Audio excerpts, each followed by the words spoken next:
Today I'm outside enjoying a lovely day. It's lovely and sunny and warm and bright. Out here I can hear all sorts of things. There's birds chirping and insects buzzing around. And later in the day I'm sure we'll hear the deer settling down for the night. As long as they aren't too close to the house, I'm sure Sparky won't mind. There's a tractor out there and a crew pulling a tree down. You might hear them too. Now, every now and again, despite the lovely tranquil setting out here, something goes wrong. Giants live out there, right? Come on, let me tell you what I think.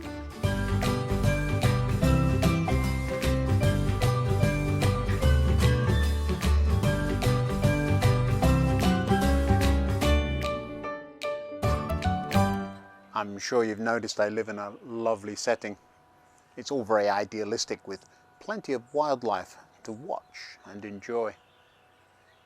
The problems seem to start when our comfortable way of life interacts with the raw wildness of things around us. Our neighbours have a bird feeder that not only attracts birds and squirrels, but also attracts deer to the tasty seeds that fall to the ground around it. The deer sometimes come up to it and give it a nudge to shake all the seeds out so that they too can have a nice feed. Now, our backyard usually has several deer hiding out there somewhere. And at this time of year, it's fun to watch the fawns appear with their distinctive spotty coats. We live right beside a large pond or small lake, and so geese and ducks are also a part of our everyday lives. I've introduced you to a couple that seem to come back every year, and we've named one of them George, and he and his mate produced a number of offspring. The most I've seen in one family group is 12. That's very unusual, of course, and I think probably it's an amalgamation of a couple of families that have merged somehow. But nonetheless, they hold up traffic regularly as they cross the road on the way to the pond. Between them, our wild neighbours eat just about everything. It's pointless even trying to plant anything nice because flowers are seen as a nice treat and are eaten up as soon as you've planted them. Mostly, my gardening skills are reserved for cutting whatever is left of the grass about once a week and trying to keep the wildness of the woods behind our house at bay. But who would have thought cutting grass could be dangerous? There I was, going along, cutting things down, and suddenly I'm surrounded by wasps, all determined to sting me. Did you know wasps sometimes build their homes in the ground? No? Well, I didn't either. I do now. You would think the most dangerous wildlife out there would be bigger than a wasp, wouldn't you? Sometimes the really big things are easier to see and avoid than something as small as a wasp. Or perhaps a tick. Those can be nasty too. We often walk Sparky through the woods. It's lovely out there, but at the same time, we know what to avoid and usually stay to the well-trodden paths. All sorts of unusual things happen out there in the woods, though. The other day, I heard a couple of children playing, and one of them put on a deep voice and pretended to be a giant. I knew they were a giant because they were saying, "Fee, fi, fo, fum, I smell the blood of an Englishman. Be he alive or be he dead, I'll grind his bones to make my bread." I don't think I've heard that since I was a child, but being an Englishman, I stayed quiet and kept walking. Now, I've always intrigued by how those kinds of sayings get into our everyday language. Fee, fi, fo, fum seems like a silly rhyme, but it must mean something. And where did it come from? Now, I'm sure somebody will know. I did look, and I found it going back at least as far as a tale published in 1595. quite why grinding an Englishman's bones into bread was a thing, though. I don't suppose I'll ever know. Do you know the story of Jack the Giant Killer?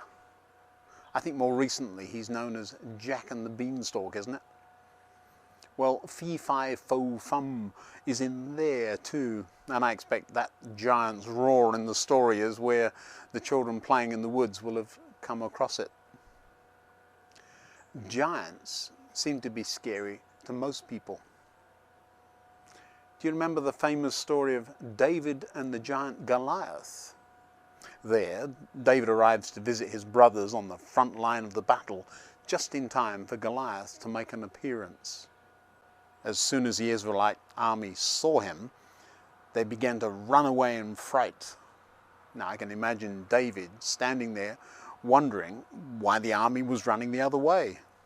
All he wanted to do was to deliver the cheese sandwiches and see his brothers who were all in the army. And as he arrived, they were all running the other way. "Have you seen the giant? Have you seen the giant?" the men asked. "He comes out twice a day to defy Israel." David is a typical little brother. Instead of running away with everyone else, he stands and takes a look, then starts asking questions, seemingly unaware of the immense danger he must be in. When his brothers drag him away to tell him to go home, he responds just like any other little brother would too. "What have I done now?" David replied. "I was only asking a question." In this instance, of course, David famously took on the giant. Now, I often wonder why the whole army was so afraid.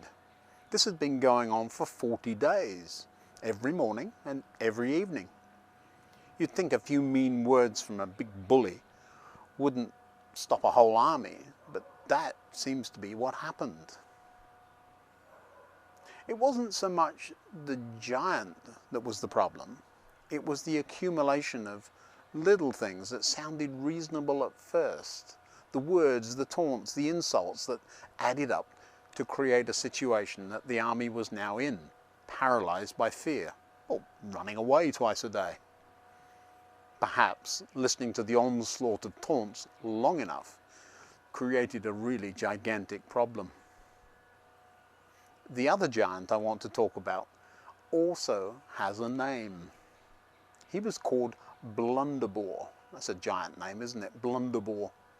Unlike David, when Jack came across his giant, not only did he provoke the giant by stealing from him, he went back again and again trying to get away with more and more. Blunderbore eventually came after Jack, and most versions of the children's story paint Jack as a hero, because he fell the beanstalk and ended the giant. But I'm not so sure that that's the whole story there. Giants exist for all of us, don't they? For some, it's an addiction or a bad habit. For others, a fear or a phobia. When we need to be free of our giants, there are a couple of ways to do that. The longer we leave them in place, the worse they get and the bigger they seem to grow. Certainly, procrastinating and leaving Goliath's taunts in our ears for 40 days is no solution. If we're serious about moving on in life, dealing with our Goliath swiftly is essential. On the other hand, as with Jack, we kind of like to have Blunderbore around. We know he's dangerous to us, especially it seems if you happen to be an Englishman. But since he sleeps most of the time, we just try to creep up on him, drink from his cup, and then get away. Most of the time we live to fight another day, but the giant is still there. Yes, he sleeps most of the time, but nobody sleeps forever, and eventually, deep down, we know that sleeping giant will wake and get us. Just one more time. I'll stop tomorrow. I can stop any time. I promise I won't go near the giant ever again, but the giant is still there, isn't he? Doing the wrong thing over and over again will eventually bite us, and it'll get us into trouble even if we've gotten away with it so many times before. Now, I'd cut the grass every week or so for years, but never stumbled onto that wasp nest. I'm sure it had been there for quite a time too. Thinking about it, I had seen wasps there for ages. I just didn't think they were a problem. They'd never bothered me, and I'd never got stung before. Do you have a giant you know is lurking? Are you going to let the giant grow and get bigger? Or are you going to try and let the giant sleep? Walking Sparky today, I noticed this lovely beanstalk going off into the clouds. I'm not climbing up there, and I'm not going to try and find out if there is a blunderbore up there or not. No, I have quite enough giants of my own to deal with. Until next time, goodbye.